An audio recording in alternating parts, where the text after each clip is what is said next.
Hi there. Enjoy watching Aparna Sarkar's address to the students graduating on June 13th this year, 2017, at St. Anne's in New York. Good evening, families, friends, faculty, staff, and graduates.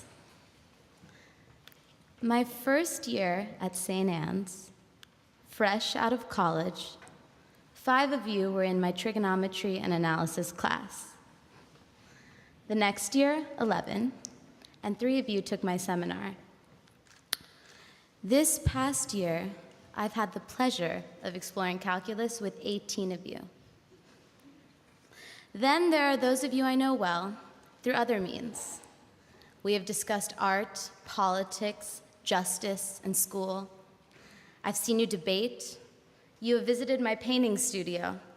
We've planned events together. For the first culture night, I made you my mom's pilau and chole, and I do not cook often. I've spent so much time with you over the past 3 years, and in the remarkable spirit of St. Anne's, I realize now how I've been able to share my whole self with you.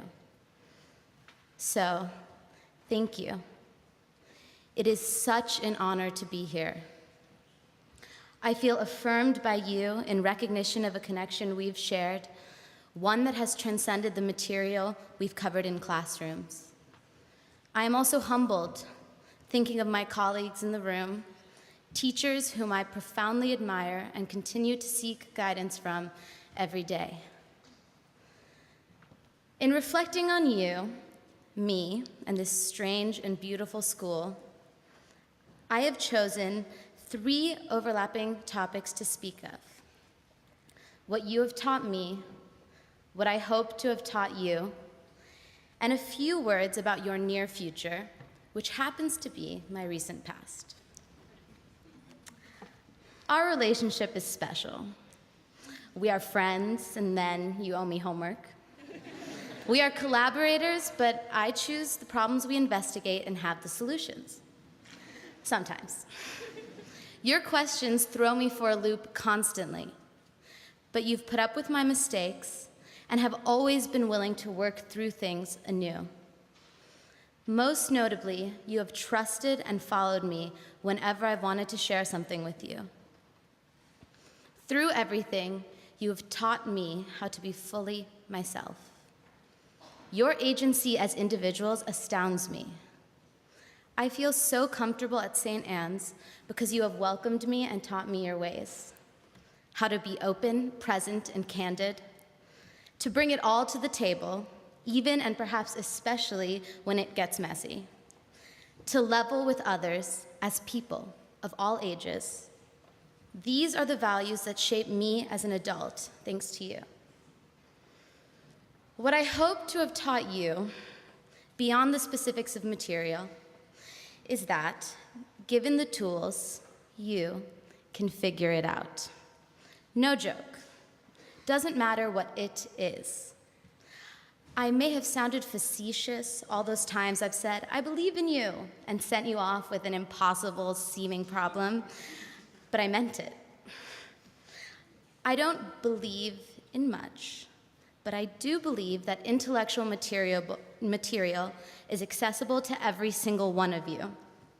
Your success is just a function of effort and, sure, intuition, but intuition is built from practice. The work will always take you longer than someone else. I don't dispute that. But the time you spend is irrelevant. Understanding is within your reach. On a similar note, I hope to have taught you that you can engage multiple passions. More importantly, you do not have to wait for that one magical thing you're going to do or study to hit you over the head. The pursuit of knowledge in any subject is luxury and is valuable. We know that here. Speaking to a group of multi-talented, often overextended scholars and artists and athletes, perhaps I should restate my point. Start out by picking something, maybe two things. Don't agonize. Concentration in a field is what allows for depth. It does not mean you are locked in. My favorite painting professor worked at Texas Instruments as an engineer for over 10 years before switching to go to art school. When and if you are compelled to change the focus of your work, it will be a blessing because it will mean that you have found clarity. I've somehow already transferred to the subject of your near future. So, I often reflect on how my college experience gave me the tools to critique college as an institution. Do not expect perfection where you're going. You are whole people, and you already question authority. It would be alarming for you not to take issue with something over the next 4 years. Instead, I offer you this. One of the first steps in creating positive change, in creating what you want to see in the world, is acknowledging injustice. Then, there's the revelation that if there's some injustice you have never thought about, it may be because you haven't had to think about it. And perhaps that very privilege means that you should. Many of you are already thinking about systems of power, privilege, and oppression. Remember, you are all in certain positions of power, coming from an elite institution and heading off to another. How will you wield this power? How will you work to redistribute it equitably? My advice: don't ask for permission to organize. Act. Consider carefully what changes to fight for.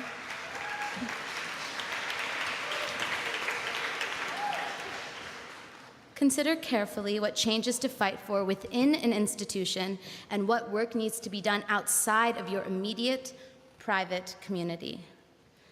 Sometimes it is important to take a seat, listen to others, and to question how you challenge or support those who are already struggling. Remember that institutional change is not a democratic process. Power is often controlled by the few.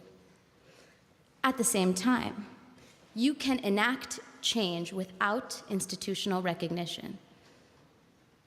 I have listened to you grapple with these issues at St. Anne's.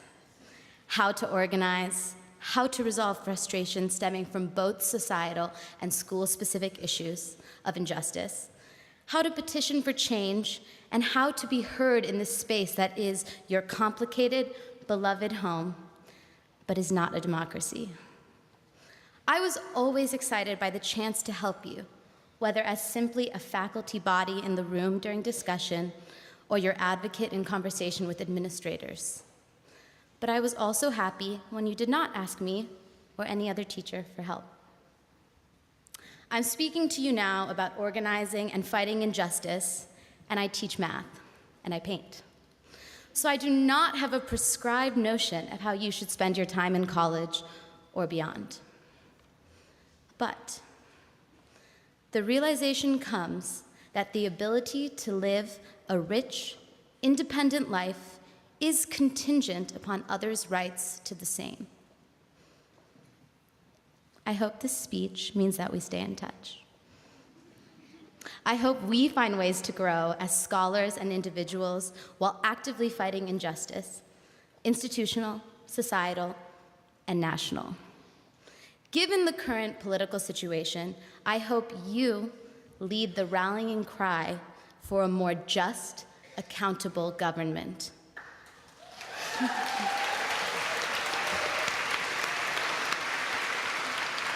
And I hope you retain confidence and humility. I feel beyond lucky to know so many of you and to have experienced this intersection of our lives together. I love you. You got me. Good luck.